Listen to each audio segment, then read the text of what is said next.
Joining us now to put this all into perspective is business and market analyst and Newsmax contributor Seth Denson. Seth, it's great to see you. Jan, Mercedes, good to be with you. Hey, so, the market's in a panic for a number of reasons, I'm sure. That Friday's inflation report didn't help. But tell us what it means for all Americans, whether, they're involved in the stock market or not. Well, as for everyday Americans, the inflation's real. No matter how much we heard it was going to be transitory, it's not. What is transitory is the money that's leaving my wallet. And that's the reality, whether it is you're buying groceries or buying fuel or really anything. Your money is going not nearly as far as it used to. And to everyday Americans, I think the real concern is what they're hearing out of Washington, which is the fact that it doesn't seem like there's any adults in the room that are responsible for the economy. And that's concerning, and that's obviously leaning into what's going on in the markets as well. Will the Fed raising interest rates actually help ease any of this? I mean, there are reports that it will only be by 0.5 percentage point. Some economists, however, predict that it could be 0.75% hike. I mean, will that be the case in order to ease the fears of a recession? Well, no, that's not gonna move the needle nearly what we need it to. I tend to think it's going to be closer to 75 basis points, and even some economists are calling for a full point. I think that that's too drastic, and I think that unfortunately the politics that reign over the Fed probably won't allow them to do that. And really, politics is what's got us into the mess. I say this all the time. While there's plenty of money in politics, there's no politics in money, meaning that money doesn't care. And the reality of what's going on here is that the Fed waited way too long to raise interest rates while simultaneously keeping a high balance sheet. And then our federal deficit continued to grow. Every time the federal deficit grows, that's more money into circulation, and that's what inflation is. Unfortunately, at this point, the Fed raising rates alone will not get this inflation under control, barring them raising it 5, 10, even 15 basis points, which nobody would ever do.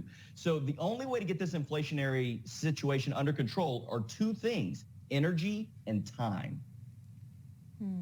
And, Seth, we're not only, of course, seeing the effects of the high prices on Wall Street, but every day when we go to the gas pump, I mean, it's just depressing. Over the weekend, gas hit an average of $5 per gallon for the first time in this country's history. If you live in California, it's a lot more than that. I mean, it's all Joe Biden's fault. You can blame Putin as much as he wants to.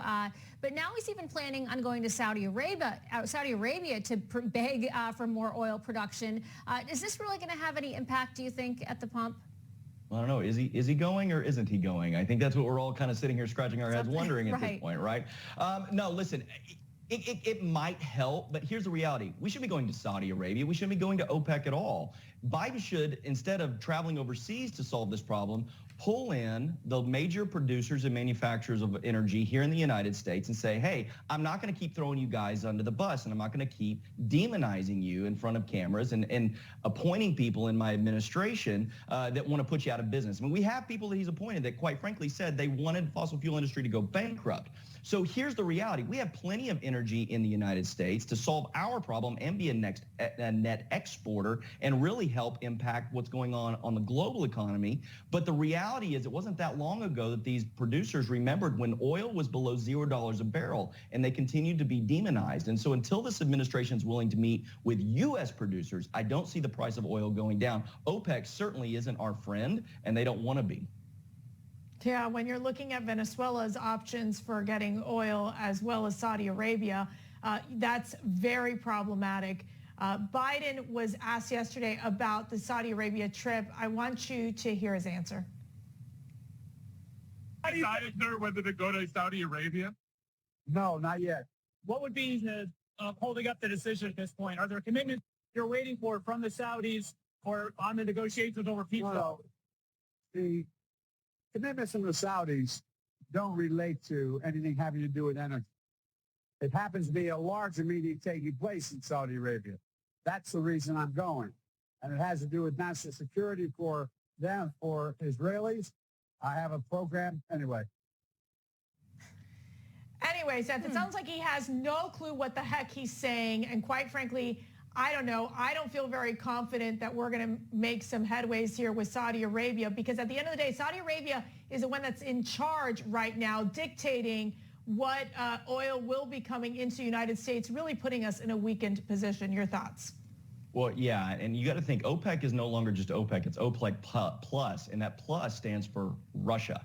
And so you got to think about what OPEC plus Russia is really looking at, and they really want the demise of the U.S. global economy. If this meeting really is about national security, I will tell you the number one national security issue right now facing Americans is the price of energy. If we would not rely on foreign entities for our energy, we could be a global superpower both economically and strategically when it comes to our national defense and support our allies across the globe. Unfortunately, when you go to Saudi Arabia to talk about national security as opposed to beefing it up here, I think we have a problem. Seth, let me ask you this. Last week, the World Bank slashed its growth outlook for the global economy to 2.9%. It's way down from its forecast of 4.1% growth for this year, and it's far below the 5.7% global growth in 2021. Would you say that a recession is inevitable at this point? Well, I try not to use words like never, always, or inevitable. I don't like to speak in absolutes when we talk about the economy. That being said, it's very probable. And I say it's probable because I listen to business minds like Jamie Dimon, like Warren Buffett, like Elon Musk. And now, by the way, super bad is an official economic term, if you didn't know that. That's what Musk said last week. So, yeah, I think the outlook is that we likely will hit a recession, if not this year, likely into 2023. It all hinges on this energy component. If we can get that under control, we might stave it off. The only thing saving us right now is the jobs numbers. If those start to go south, well, then we're in trouble. Fascinating. Well, you're super good, Seth Denson, not Indeed. super bad. So thanks for being here with us tonight. Thanks, Seth. Hey, thanks for having me, y'all. Great to spend an evening with you.